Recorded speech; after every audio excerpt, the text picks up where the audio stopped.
Ang kwentong ito ay hango sa totoong buhay. Karanasan ito ni Bagwis. Taong 1956, Ipasugong, Bukidnon.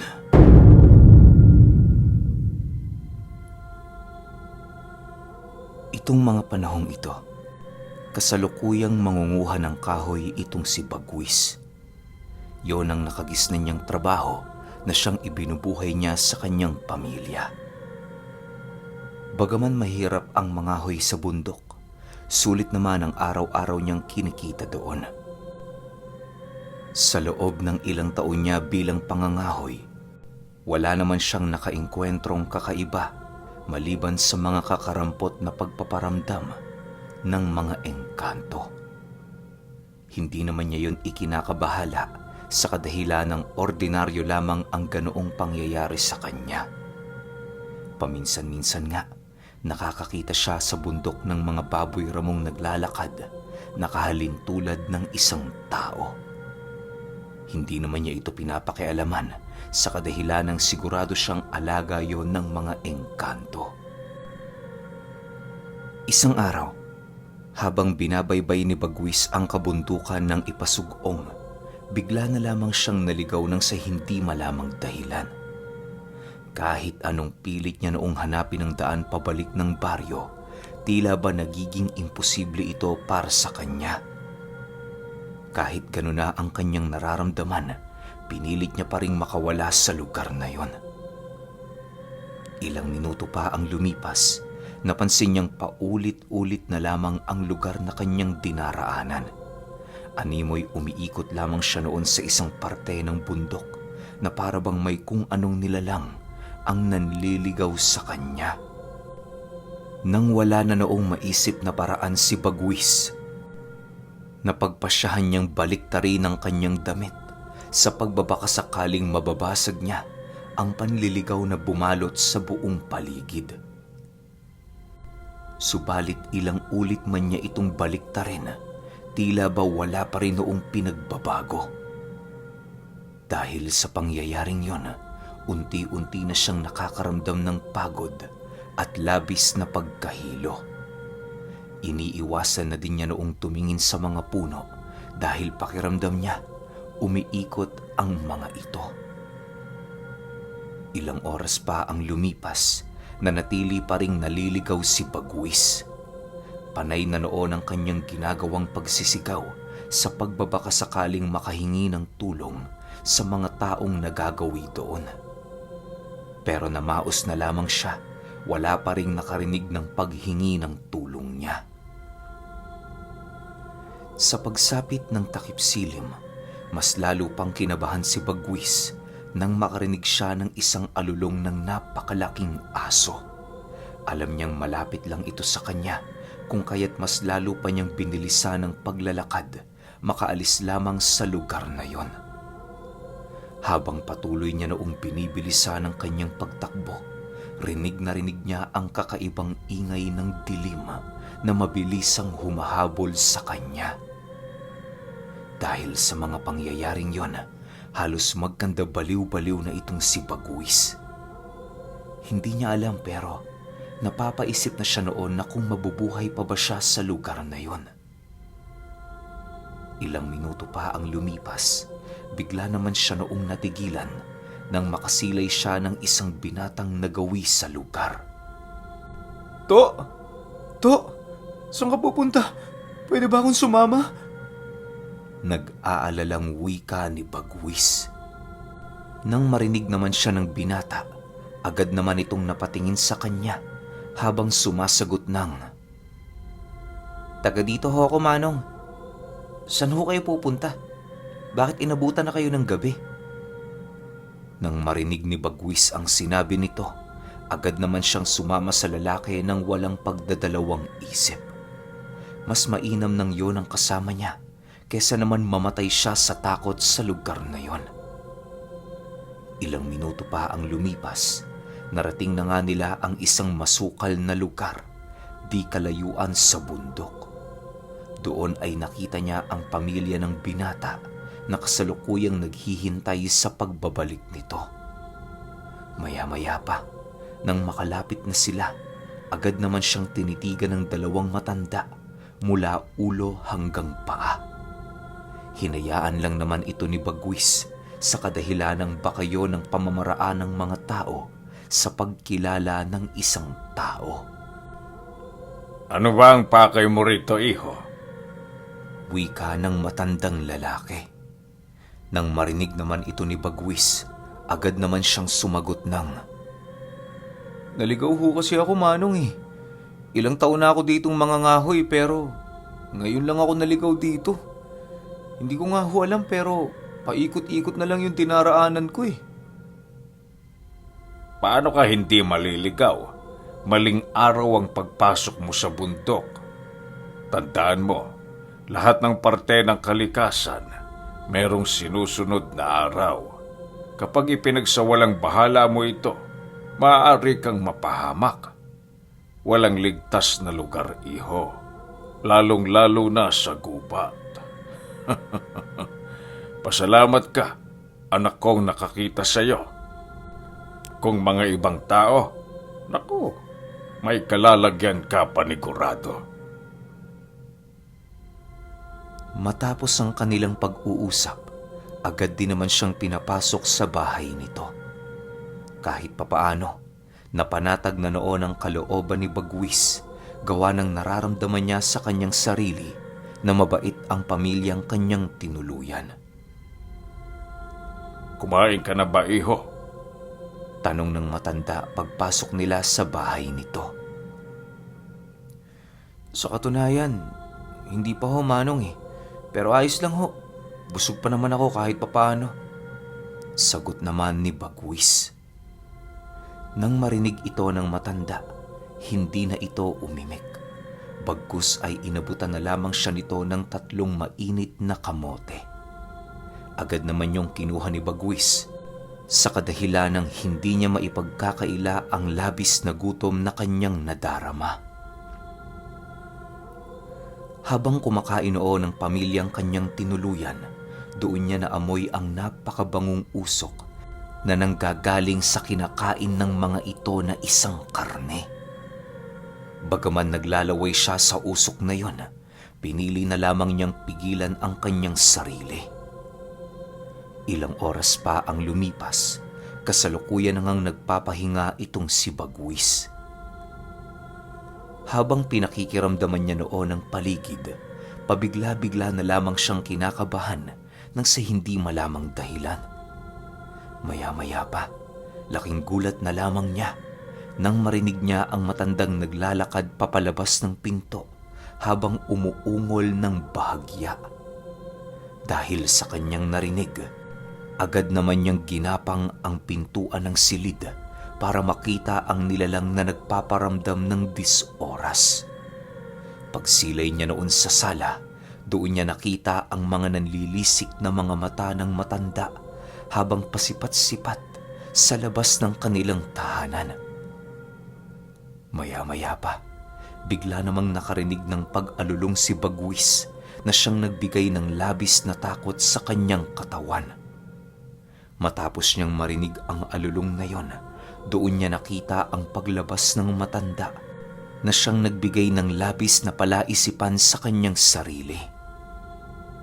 Maya-maya pa, bigla namang nagulantang si Bagwis nang bigla siyang hawakan ng binata sa balikat habang nagwiwika ng, Manong, matulog lang ho kayo. Huwag na kayong pasipat-sipat kung saan-saan. Kapag nakita kayo ni tatay ng ganitong oras, paniguradong magagalit yun sa'yo. Nang marinig naman ni Bagwis ang sinabi nito, ninais niyang humiga para maipagpatuloy ang kanyang pagpapahinga.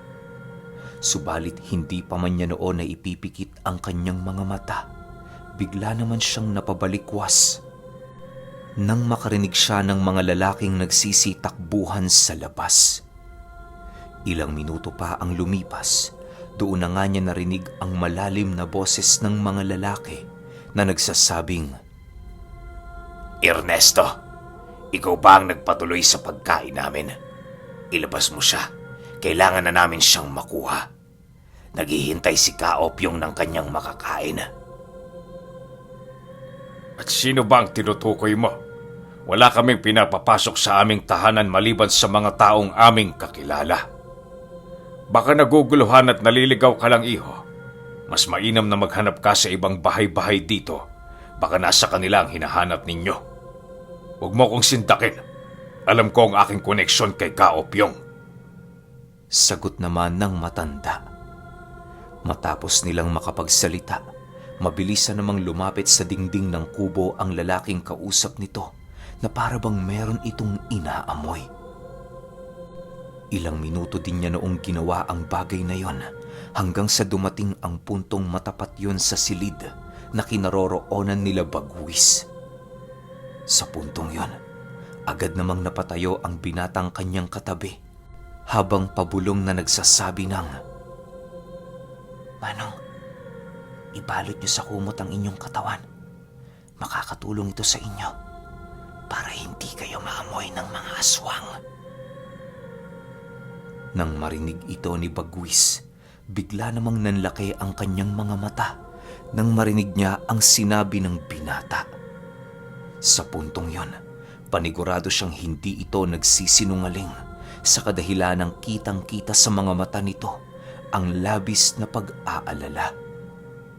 Maya-maya pa, laking gulat na lamang nilang dalawa nang makarinig sila ng paglagabog sa dingding ng bahay ng isang lalaki. Kasabay ng mga ingay na yon ay siya namang pagsigaw ng matanda habang mabilisang pumapasok sa kanilang tahanan.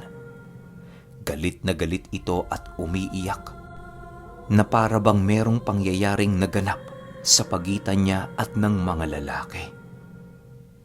Matapos yun, dali-dali namang lumabas ng silid si Bagwis at ang binata upang kausapin ang ama nito. Pagdating nila noon sa sala, bumungad sa kanilang mga mata ang nag-aangil na matanda habang patuloy nitong iniikot ang kanyang paningin sa paligid. "Manong, ano ang nangyayari?" tanong tito ni Bagwis. Shh! Tahimik. Huwag na kayong magsalita pa. Makiramdam na lang kayo. Bulong ng matanda nang marinig nito ang kanyang tanong. Dahil sa sinabi nito, hindi na umimik si Bagwis, bagkus ay sinunod na lamang niya ang sinabi ng matanda. Maya-maya pa, doon na dahan-dahang nagbago ang ihip ng hangin sa paligid nang makarinig sila ng mga taong gumagapang sa bubong ng kubo nila na gawa sa anahaw. Sa bawat paghakbang nito, humuhuni ito na parang ibon at parang hindi mapakali sa isang lugar na kanyang kinaroroonan. Ilang minuto pa ang lumipas, may naririnig na dinoon sila Bagwis na pagkarit ng kuko sa dingding, tanda ng pagpalibot ng mga aswang sa kanilang bakuran. Sa pagpapatuloy ng ganoong pangyayari, bigla namang nabaling ang atensyon ni Bagwis sa matanda nang marinig niya itong magwika ng, Noy, samahan mo itong panauhin natin papalabas ng bundok. Kami na ang bahala dito ng iyong ina. Kapag nadala mo na siya sa paanan, agad kang bumalik dito. Kailangan ka namin. Nang marinig naman yon ng binata, agad naman itong kinuha ang isang patalim na nakasukbit sa gilid ng dingding at mabilisan niya itong isiniksik sa kanyang tagiliran. Kinuha niya dinoon ng 2 salakot at isinukbit ang isa nito kay Bagwis. "Tayo na ho, Manong. Umalis na tayo rito," wika ng binata. Nang marinig naman ito ni Bagwis, wala na siyang nagawa kundi ang sumunod na lamang sa nais ng mga ito. Bagaman malabo pa sa kanya ang mga nangyayari, nasisiguro niyang mapanganib ang mga panauhin na nasa labas ng tahanang yon. Ilang minuto pa ang lumipas, bigla namang nanlaki ang kanyang mga mata nang mag-umpisa ng mag-usal ang matanda. Sigurado siyang Latin ang sinasambit nitong mga buhay na kataga Subalit ang labis naman niya noong ipinagtataka ay kung bakit pabaliktad ang pagsasalita nito. Maya-maya pa, bigla namang sumigaw ang ina ng binata at kasabay nito ang mabilisan nitong paglapit sa matanda. Paika-ika ang babaeng yon habang patuloy na naglalakad papalabas ng kanilang silid. Pagsilay nito kay Bagwis, laking gulat na lamang niya nang masipat niya ang mga namumula nitong mga mata. Kisap mata lang din noon ang naging pagitan nang biglang bumagsak sa papag ang kasuotan ng mga ito dahil sa kanilang abnormal na pamamayat. Maya-maya pa, doon na nasipat ni Bagwis ang pagtubo ng maiitim na buhok sa buong katawan ng mag-asawa habang paulit-ulit itong nag-aangil. Wag na wag nyo kaming subukan. Ano man ang magagawa namin ngayong gabi sa inyo, hindi na namin ito kasalanan. Mukhang hindi na kayo marunong kumalang sa mga nakakataas sa inyo. Sigaw ng matandang lalaki habang patuloy itong nagpapalit. Maya-maya pa, bigla namang napaatras si Bagwis nang masipat niya itong mag-anyong aso na halos sinlaki ng isang matandang baka.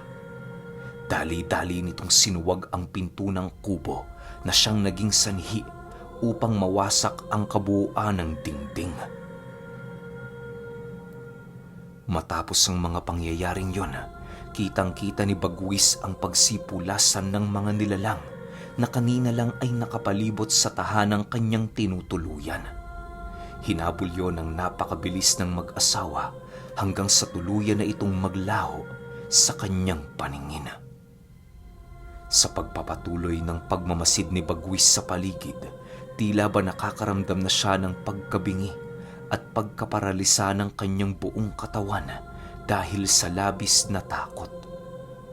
Nang masipat naman siya ng binatang tulala lang na nakatingin sa labas, agad naman siya nitong nilapitan habang nagwiwika ng, "Manong, bilisan mo na! Umalis na tayo rito!" Nang marinig naman ito ni Bagwis, agad naman siyang napakaripas ng takbo patungo sa kusina ng kubo. Halos hindi na niya noon malaman ang kanyang gagawin na para bang tuluyan na siyang mawawala ng bait dahil sa kanyang mga nakikita. Di naman siya noon hinayaan ng binata kung kaya't nagawa nilang mabagtas ang tamang daan patungo sa paanan ng bundok. Di pa man sila noon nakakalayo sa lugar, rinig na rinig nila Bagwis ang pagsialulungan at pagsiiyakan ng mga nilalang.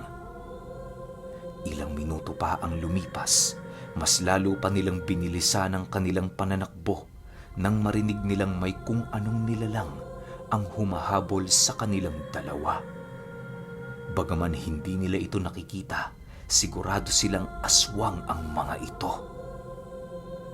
Maya-maya pa, bigla namang tumigil ang kasama ni Bagwis at kasabay nito ay ang kanyang pagbunot ng patalim sa kanyang tagiliran. Kisap mata lamang noon ang naging pagitan nang bigla itong sinunggaba ng isang butot balat na nilalang. Nang masipat naman ni Bagwis ang aswang, agad naman siyang naghanap sa paligid ng kahoy na maaaring ihataw sa katawan nito.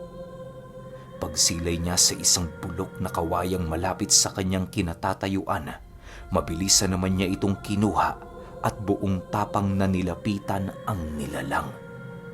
Paglapit niya sa nilalang, agad naman niya itong hinampas sa likurang bahagi na siyang nagdulot ng labis na sakit sa katawan nito.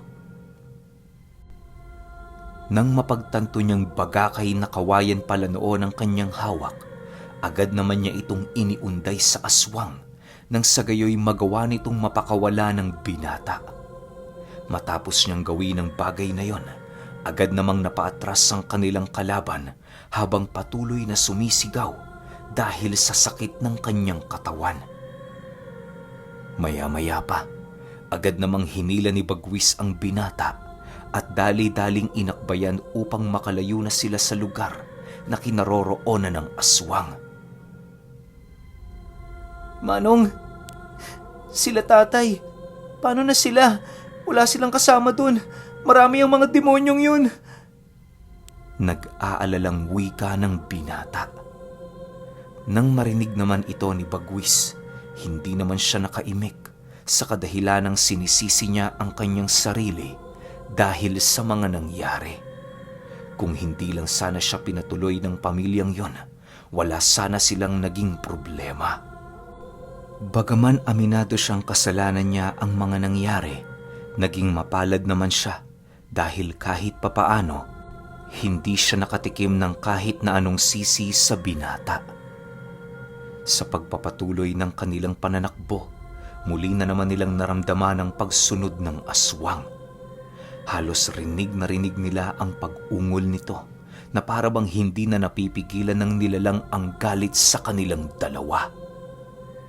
Maya-maya pa, nagawa na nga sila nitong maabutan sa isang masukal na daan, di kalayuan sa paanan ng bundok. At saan kayo pupunta? Akala nyo ba, hahayaan ko pa kayong makatakas sa lugar na ito? Wika ng aswang habang dahan-dahang lumalapit sa kanilang kinaroroonan. Nang marinig naman ito nila Bagwis, buong tapang naman nilang hinarap ang nilalang para tapusin ang kanilang naudlot na laban. Maya-maya pa, dahan-dahan naman siyang kumuha ng kahoy upang paghandaan ang mga susunod na kaganapan. Pagsilay niya sa pagsugod ng aswang, buong tapang naman nila itong sinalubong upang kitilan ng buhay. Sa puntong yon, ang tanging nasa isip na lamang nila Bagwis, sila ang mamatay o di naman kaya'y magagawa nilang mapatay ang aswang. Habang patuloy nilang pinaghahataw ng kahoy ang aswang, panay naman ang ginagawa nilang pag-atras patungo sa napakasukal na daan. Ginawa nila ang bagay na yon nang sa gayoy matakasan nila ang aswang kung sakali mang malagay sila sa alanganing sitwasyon. Maya-maya pa, bigla namang naghiwalay ang dalawa nang masipat nilang biglang naglaho sa dilim ang aswang. Manong, atras na ho! Dahan-dahan lang, ako na ang bahala. Wika ng binata. Nang marinig ito ni Bagwis, agad siyang umatras alinsunod sa nais nito. Pagdating niya sa pinakamasukal na bahagi ng daan na halos iisang tao lamang ang makakasuot, dali-dali naman niyang ipinasok doon ang kanyang sarili. Wala na siyang pakialam kung may ahas man doon o kung anong hayop, basta sa isip niya, makauwi siya ng buhay sa kanyang pamilya. Habang gumagapang doon si Bagwis, rinig na rinig niya ang pakikipaglaban ng binata sa aswang. Hinayaan na lamang niya itong makipaglaban ng mag-isa para lamang magawa niyang maisalba ang kanyang buhay. Hindi naman niya kasalanang iwan ng binata, gawa ng desperado na talaga siya noong mailigtas ang kanyang buhay. Ayon sa kanya, napakadaling sabihin na hindi ito iwan para matulungan, pero kung kayo na ang nasa ganoong kalagayan, maaari ding maging makasarili kayo. Sa pagpapatuloy ng paggapang ni Bagwis, hindi pa rin humuhupa ang laban sa pagitan ng binata at ng aswang. Ilang minuto pa ang lumipas, bigla naman siyang natigilan sa kanyang paggapang nang marinig niyang umatungal ng napakalakas ng aswang. Kasabay ng pag-atungal nito ay siya namang paglakad ng isang nilalang sa itaas ng mga kahoy na kanyang pinaggapangan. Pagsilay doon ni Bagwis, laking gulat na lamang niya nang masipat niya ang binatang nakatitig sa kanya habang tangan-tangan sa bunganga nito ang bangkay ng aswang. Matapos nilang magkatitigan noon, dali-dali siyang gumapang upang marating ang labas ng daan. Pagdating niya sa paanan ng bundok, nakita niya pa itong kumakaway sa kanya habang nagsisenyas ng, "Wag na wag ka nang babalik dito." Matapos itong mapagtanto ni Bagwis, mabilis na naman siyang kumaripas ng takbo patungo sa baryo. Sa ilang segundo noon, hindi na niya ninais pang lingunin ang bundok sa takot na baka sumunod sa kanya ang mga nilalang na minsan niyang nakita. Halos gulong-gulo ang isipan niya noon sa kadahilanang hindi niya maintindihan kung bakit pinatuloy siya ng pamilya ng mga aswang.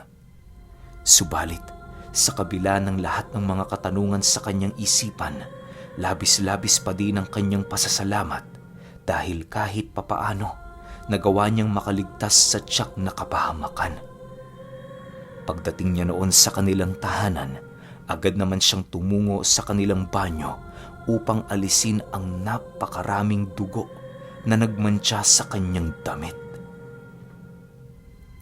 Ilang minuto pa ang lumipas, hubot-hubad namang kumaripas ng takbo si Bagwis papasok sa kanilang tahanan habang sumisigaw.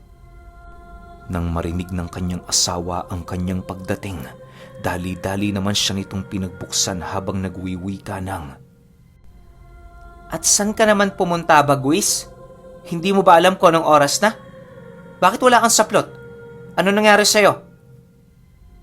Naku, napakahabang istorya. Pwede ba padaanin mo muna ako? Napakadelikadong manatili rito. Sagot naman niya sa kanyang asawa. Matapos nilang mag-usap, sinigurado naman ni Bagwis na nakasara ang kanilang mga bintana at pinto. Bago siya tumungo sa kanilang pinagpapahingahan, iniwasan naman siya noong kausapin ng kanyang asawa sa kadahilanang napagtanto nito na galit na ito.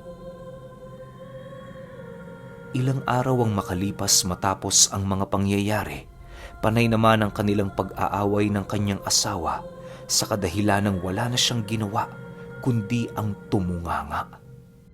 Pinipilit siya nitong mangahoy para magkaroon sila ng pera kahit papaano, pero maigi niya itong tinututulan.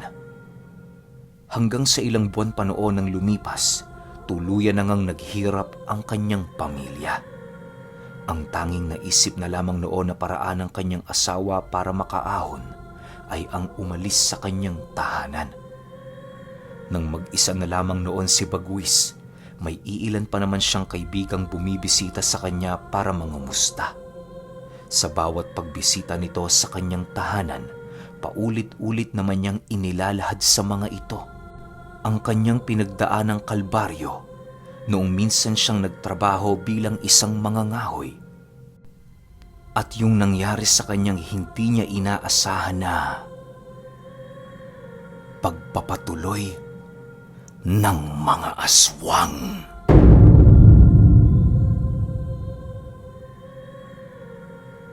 Okay, opinion ko sa kwento.